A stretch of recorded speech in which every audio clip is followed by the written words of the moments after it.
Good bye Bangladesh.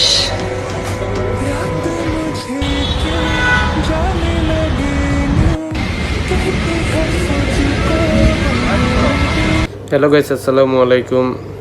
তো ভিডিওটা দেখে বুঝতে পারছেন আমাদের প্রাণ প্রিয় তহিদ আফ্রিদি দেশ ছেড়ে চলে গেল। কেন ভাইয়া দেশ ছাড়তে হইল কেন? তুমি তো একজন জনদরদি, কখনো বন্যায় বিকাশ রকেট নাম্বার দাও না, আবার এইগুলার ভিডিও ফুটেজও পাওয়া যায়।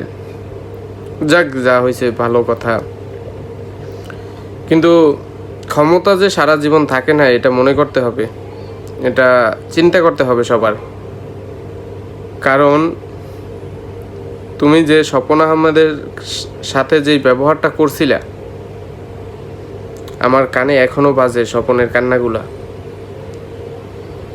তুমি তোমার আঙ্কেল রে দিয়া স্বপন আহমেদ রে যে টর্চার করছো, এর ফল এখন তুমি দেশ ছাড়তে বাধ্য হইছ। আর স্বপন আহমেদ এমন তো কিছু মিথ্যা কথা বলে নাই। স্বপন আহমেদ যা বলছিল সত্যি কথাই বলছিল। মাই টিভির মালিক তো তোমরা না, ওই মাই টিভি তো তোমরা চুরি করছো। আর একজনের মালিকানা পাওয়ার অফ অ্যাটেন্ড দিয়ে গেছিলো তোমার বাপের নামে, ওইখান দিয়ে তোমাদের নামে কইরা নিছো। এটা কি মিথ্যা? এটা তো চিরন্তন সত্য, এটা চিরন্তন সত্য। কিন্তু দেশের পাবলিক নিজের জীবন বাঁচাবার জন্য হয়তো বা এগুলো কখনো বলতে সাহস পায় নাই।